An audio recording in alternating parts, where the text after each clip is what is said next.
Hello and welcome to the second part of the second section. Now, we want to start making some tiny little composition sketches in which we figure out what we actually want to draw. And I do this by pressing M first, which is like the rectangle selection tool, and just give it a little frame. And then I'll go back to my brush and pick my soft round brush. And here I start just with a gradient. I just make something like this. Maybe a little darker over here, like this. And this serves me as a base for all types of usual environment scenarios, as we have a focus on environment in our speed painting. Now, of course, if you want to say, okay, I will take it to a completely different level, you can go for it. However, it helps to bring across the core idea of efficiency painting to follow along with our environment examples. And then in the end, maybe place a little foreground character to tell a little bit of a story. So from here, I take a hard brush, or maybe a brush with a little bit of structure, so I can pick from my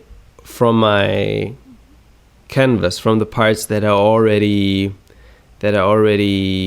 painted on. So you can see that depending on where I pick the color from, I can kind of make like an object appear to be standing in some type of nebula or fog, and this is quite cool. So just check this out.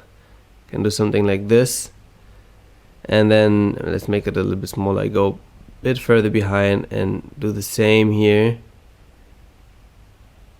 And I got a bit too low here. You may not go below a point where it gets brighter. You have to just hit exactly that point where we have exactly the same tone and where the ground blends, basically. Here we go. Just like that. Just very, very simple.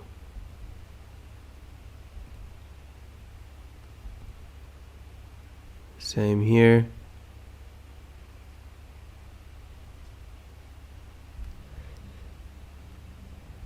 And you can already see what this is doing to the atmosphere, and how we immediately have a sense of depth to this whole thing. And this can be any type of shape you want.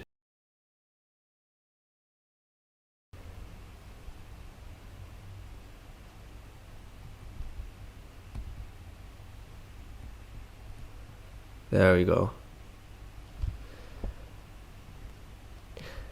All right, so that is basically the first composition sketch. Let's just leave it like this and make a new one.